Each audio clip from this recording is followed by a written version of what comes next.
নমস্কার আমার সকল ভ্রমণ বন্ধুরা। এবার আসি এর পরের ফলসের কথা। পডেম ফলস দেখতে আসলে তার সাথে আরও দুটো ফলস ওই এক এলাকাতেই আরও খানিকটা দূরে গিয়ে দেখে নেওয়া যেতে পারে। এই দুটো ফলসের মধ্যে একটা ফলস একদম ছোট্ট আর একদম সাধারণ মানের দেখতে হলেও দ্বিতীয় ফলসটা কিন্তু দেখতে অনেক সুন্দর। তাই কিছুতেই এই দুটো ফলস দেখা ছেড়ে ওখান থেকে চলে আসা ঠিক হবে না। আর আমি তো ছোট হোক বড় হোক ভালো হোক মন্দ হোক কোনো ফলস দেখতে ছাড়ার পাত্র নই। তাই ইয়াসোর সাথে ওর দেখানো পথেই এর পরের ফলসের অর্থাৎ পডেম ফলসের পরের ফলসের দিকে হাঁটা শুরু করলাম। এবারের আমাদের পরের ফলসের নাম হলো রংসহখাম ফলস বা সোহারজংখাম ফলস। স্থানীয়রা এই ফলসকে কেউ কেউ উমজঙ্গি ফলসও বলে থাকে। আমি জানি না ফলসের নামটা ঠিকঠাক করে বললাম কিনা। আমি ডেসক্রিপশন বক্সে ফলসের নামটা বানান সহকারে লিখে রেখেছি, ওটা দেখে বুঝে নিতে হবে যে ফলসের নামটা কি।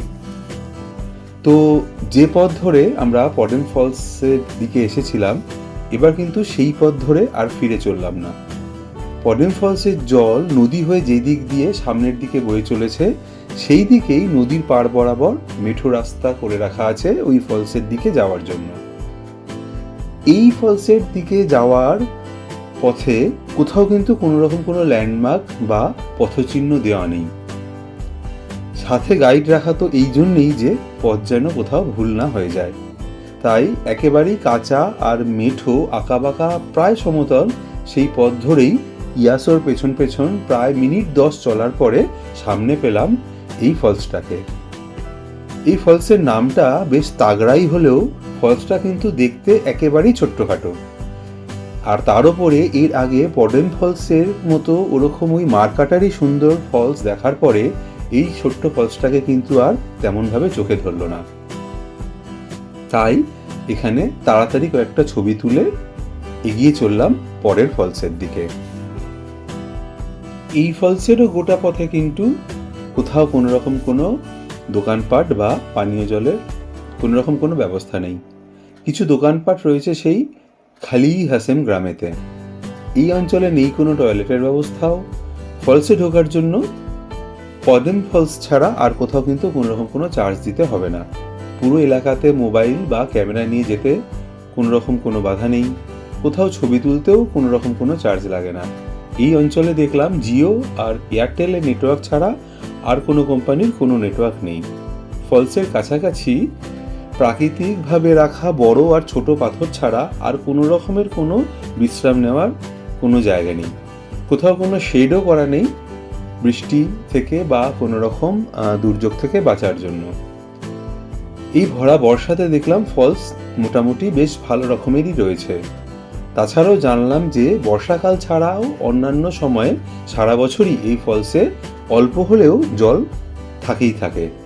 তাই এই ফলস ঘুরতে আসার জন্য সবথেকে ভালো সময় এই বর্ষাকাল হলেও বছরের অন্যান্য সময়তেও এই ফলস অবশ্যই ঘুরতে আসতে পারেন। এবারে বলি যে এই রংসহখাম বা সোহারজংখাম ফলস কিভাবে আসতে পারবেন।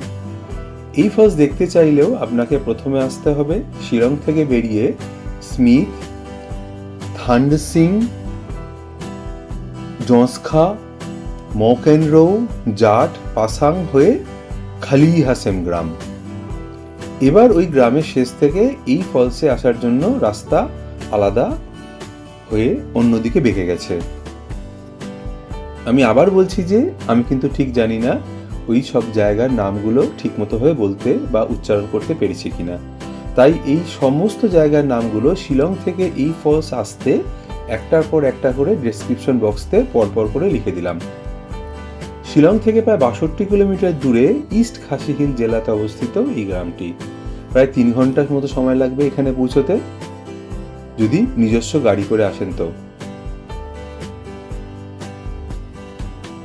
পাবলিক কোনো ভেহিকলসে এই ফলসে আসতে পারা যেতেই পারে, কিন্তু সেটা অনেক অনেক প্রবলেমাস বলে চেষ্টা করুন নিজের মতো করে প্রাইভেট গাড়িতে বা স্কুটি করে এই ফলসে আসতে। আপনারা যদি নিজেরা নিজেদের বাইক বা স্কুটি নিয়ে বা নিজেদের গাড়ি করে এখানে আসতে চান তো গুগলতে আমি যে সমস্ত নামগুলো ওই জায়গার নামগুলো দিয়ে দিয়েছি সেই জায়গার নামগুলো দেখে দেখে রোড ডাইরেকশন নিয়ে এখানে চলে আসার চেষ্টা করতে পারেন, যদি আপনাদের সাথে কোনো রকম গাইড না থাকে তো।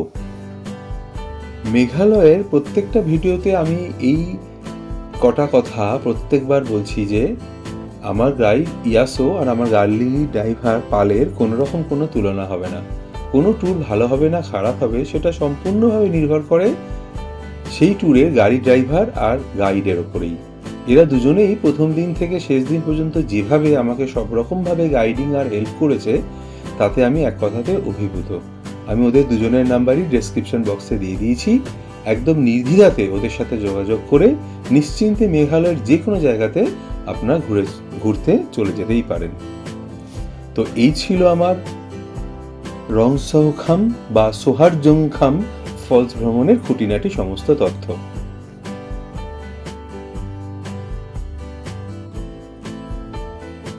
আমি আশা করি এখানে এই ফলসটার ভ্রমণ সম্বন্ধে সমস্ত খুঁটিনাটি তথ্যই আপনাদেরকে জানাতে পেরেছি। এছাড়াও যদি আপনাদের আর কিছু জানার থাকে তো নির্দ্বিধাতে আমাকে জিজ্ঞাসা করবেন, আমি আপনাদের সমস্ত প্রশ্নের উত্তর দেব।